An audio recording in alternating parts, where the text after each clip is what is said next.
Welcome back to our channel guys. आप सभी का स्वागत है आपके चैनल स्टडी विद शिवम पे। तो आज का हमारा टॉपिक है जैनिज्म के बारे में। आज हम जैन धर्म के बारे में पढ़ेंगे। ठीक है गाइस।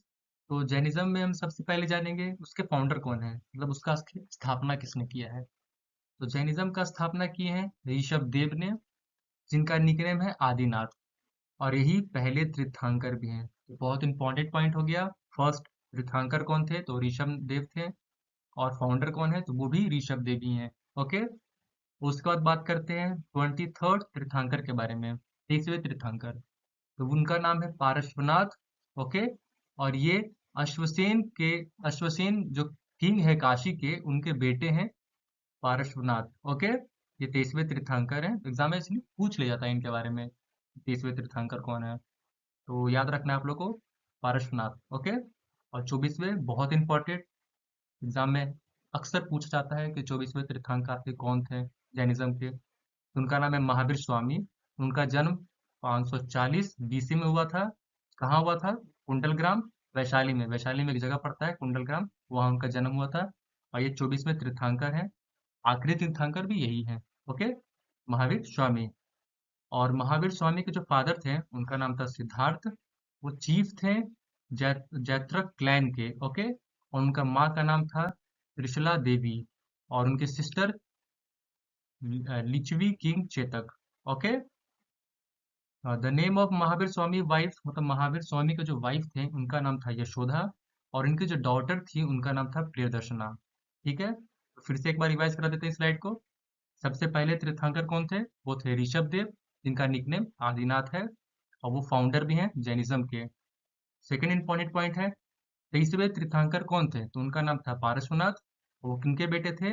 वो अश्वसेन काशी के किंग हैं, उनके बेटे थे पार्श्वनाथ। ओके।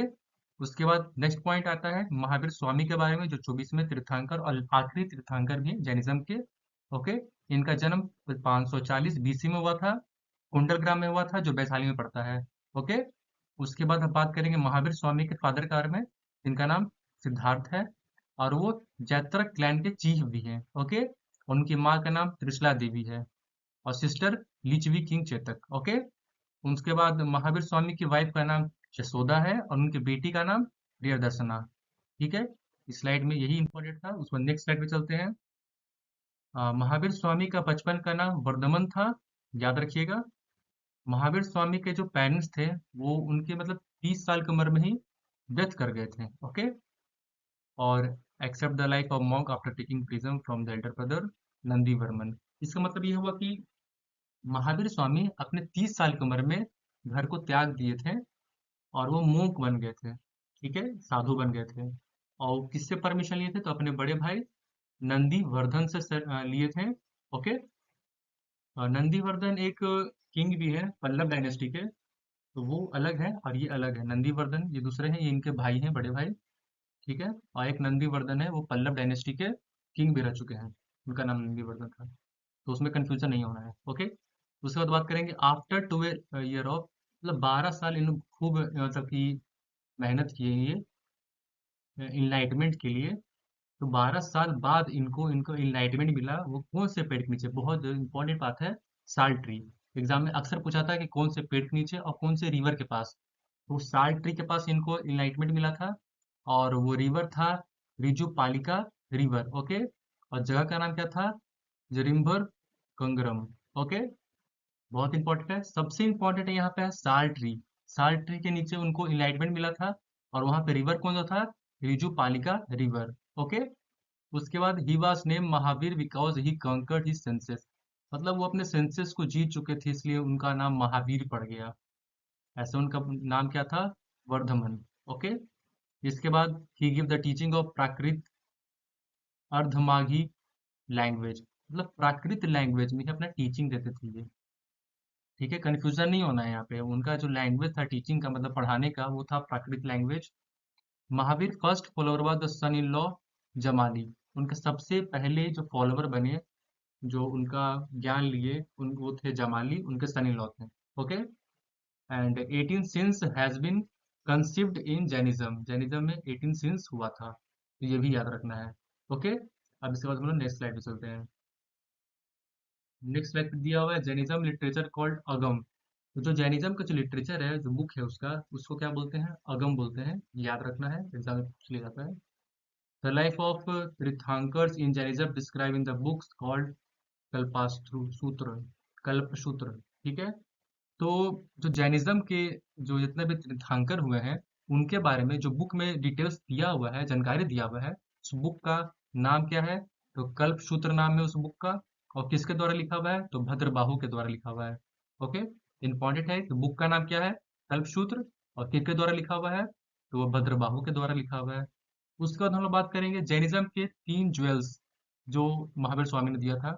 सबसे पहले right to philosophy, right to knowledge and right to conduct. तीनों बहुत इंपॉर्टेंट है। फिलोसफी के बारे में सही सही नॉलेज होना चाहिए, और सही करने आना चाहिए। कंडक्ट मतलब सही करना चाहिए। ठीक है। तो ये 3 फिलोसफी अक्सर एग्जाम में पूछा जाता है, तो याद रखना है आपको। Right to philosophy, right to knowledge and right to conduct. हाँ, जैनिज्म जो है, जैनिज्म धर्म है, वो भगवान में विश्वास नहीं करता है, पर वो आत्मा पर विश्वास करता है। ये महावीर स्वामी ने ही बोला था। उनका मान्यता भी है कि वो भगवान पे विश्वास नहीं करते हैं, पर वो आत्मा को मानते हैं और कर्मा को भी मानते हैं वो। ठीक है। इसके बारे में हम नेक्स्ट स्लाइड पर पढ़ते हैं। तो महावीर स्वामी बिलीव करते थे रीबर्थ एंड कर्म पे। तो मतलब पूरा दोबारा जन्म लेना, और जो कर्म है आपका, उस पे महावीर स्वामी बिलीव करते थे कि जैसा आप कर्म करेंगे उसी हिसाब से आपको फल मिलेगा। और हर एक व्यक्ति का दूसरा जन्म होता है। ओके। ये विश्वास करते थे Mahavir Swami. In Jainism complete knowledge is given called Kaivalya Gyan. जिसको पूरा तरह से नॉलेज हो जाए जैनिज्म में, उसको क्या बोलेंगे? तो उसको कैवल्य ज्ञान बोलेंगे। ठीक है। और सबसे इम्पोर्टेंट जो प्रिंसिपल है जैनिज्म का, वो नॉन वायलेंस है। मतलब लड़ाई झगड़ा नहीं करना है किसी से कोई दुश्मनी नहीं है। ठीक है। वो सबसे इम्पोर्टेंट प्रिंसिपल है जैनिज्म का। ठीक है। उसके बाद हम बात करेंगे महावीर स्वामी का। डेथ हो गया था 72 ईयर में। कहाँ हुआ था? तो पावापुरी, राजगीर में। राजगीर में एक जगह पड़ता है पावापुरी, वही महावीर स्वामी का निधन हो गया 72 साल की उम्र में, और 468 बीसी में। Okay. Jain monasteries called Basadis. ठीक है।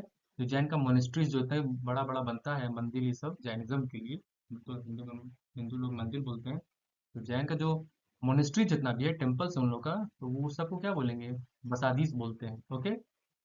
Mathura was the famous center of Jainism in the post Maurya era में, द पोस्ट मौर्य एरिया में।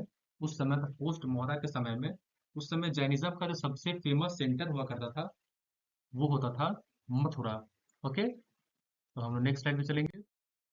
नेक्स्ट स्लाइड पे दिया हुआ है खजुराहो टेम्पल के बारे में, जो कहाँ पड़ता है? मध्य प्रदेश में पड़ता है। और उसको कौन बनवाया है? चंदेला रूलर। मतलब कि चंदेला रूलर जैन धर्म को फॉलो करता था। ठीक है। तो चंदेला रूलर जैन धर्म को फॉलो करता था। उसने खजुराहो टेम्पल बनाया है। कहाँ पड़ता है? मध्य प्रदेश में पड़ता है। अब कुछ इंपॉर्टेंट रूलर के बारे में जानते हैं जो जैन धर्म को फॉलो करता था। सबसे पहले उदयन। इसने क्या किया था? इसने पाटलिपुत्र का स्थापना किया था। ओके। फिर आता है वंदराज, चंद्रगुप्त मौर्य, खरवेला, अमोघवर्ष, और चंदेला रूल्स। ओके। फिर से देख लीजिए। सबसे पहले उदयन, दूसरा वंदराज, तीसरा चंद्रगुप्त मौर्य, चौथा खरगवेला, उसके बाद अमोघवर्षा, उसके बाद चंदेल रूलर्स। ओके। ये 6 बहुत इंपॉर्टेंट है। एग्जाम में पूछा जाता है कि कौन धर्म को फॉलो करते हैं ये किंग्स। तो आपको बताना पड़ेगा कि अगर इन 6 में से कोई नाम आया, उदयन का, मद्राज का, चंद्रगुप्त मौर्य का, खरवेला का, अमोघवर्ष का, और चंदेला रूलर का, ये सब जैन धर्म को फॉलो करते हैं। ओके। तो हम नेक्स्ट स्लाइड पे चलेंगे। नेक्स्ट स्लाइड पे दिया हुआ है कि Jainism has derived it's spiritual idea from Sankhya philosophy. मतलब वो एक सांख्य फिलॉसफी को फॉलो करते हैं जितने भी जैन धर्म है, और उनको स्पिरिचुअल मतलब आइडिया उसी से मिलता है। ओके। उसके बाद जो जैन धर्म का जो सबसे पहला काउंसिल हुआ था, वो पाटलिपुत्रा में हुआ था, और दूसरा काउंसिल हुआ था वल्लभी में। ठीक है। तो पहला काउंसिल पाटलिपुत्रा में हुआ 320 के आसपास हुआ। और उसको जो प्रेसिडेंट मतलब प्रेसिडाइज किया था, उनका नाम था स्थूलभद्र। ओके। और जो सेकेंड जैन काउंसिल हुआ था, वो वल्लभी में हुआ था, जो गुजरात में पड़ता है। ठीक है। ये दोनों बहुत इंपॉर्टेंट है। एग्जाम में पूछा जाएगा कि पहला जैन काउंसिल कहाँ हुआ? तो पाटलिपुत्रा में हुआ। कौन प्रेसिडाइज किया? तो स्थूलभद्र किए। सेकंड जैनिज्म काउंसिल कहाँ हुआ? तो वो वल्लभी में हुआ, जो गुजरात में पड़ता है। ठीक है। नेक्स्ट पॉइंट पे चलेंगे। और नेक्स्ट पॉइंट पर दिया हुआ है कि वल्लभी भी 6th सेंचुरी के आसपास हुआ है और उसको प्रेसिडाइज मतलब कौन किए थे, देवव्रती ने किया था। और देवव्रती कृष्णमध्राम ने, ओके। उसके बाद देखते हैं in the first Jan council. हाँ, पहला जैन जो काउंसिल हुआ था उसमें जैनिज्म डिवाइड हो गया था दो हिस्सों में। पहला था श्वेतांबर, दूसरा दिगंबर। श्वेतांबर थे वह श्वेतांबर इसलिए बोला था कि श्वेत कपड़ा मतलब सफेद कपड़ा वो पहनते थे। जो दिगंबर थे वो कोई भी कपड़ा नहीं पहनते थे, ओके। तो जैनिज्म, पहला ही जैन काउंसिल जो हुआ था, फर्स्ट जैन काउंसिल, उसी में जैनिज्म दो हिस्सा में टूट गया। पहला श्वेतांबर, दूसरा दिगंबर। श्वेतांबर कोई भी मतलब श्वेतांबर व्हाइट क्लॉथ्स पहनते थे ओनली, और दिगंबर कोई भी कपड़ा नहीं पहनते थे, ठीक है। Shvetambar was the disciple of Sthulabhadra and Digambar was the disciple of Bhadrabahu, ठीक है। और ये भद्रबाहु के बारे में आपको हम पीछे पढ़ाए थे, ठीक है।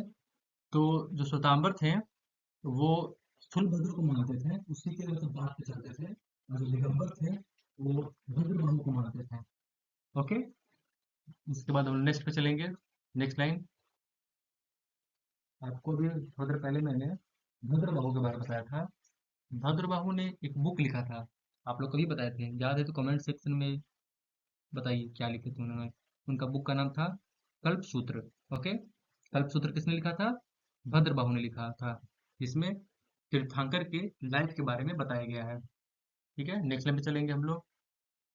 पर्यूषण फेस्टिवल, ठीक है। ये जैनिज्म का त्योहार है, उन लोग मनाते हैं। ये उतना इम्पोर्टेंट नहीं है एग्जाम पर्सपेक्टिव से, फिर भी इसको ध्यान में रखिएगा। यहाँ पे हमारा टॉपिक खत्म हो गया है। जितने भी इम्पोर्टेंट पॉइंट थे जैनिज्म के बारे में वो सारे यहाँ पे हमने क्लियर कर दिया।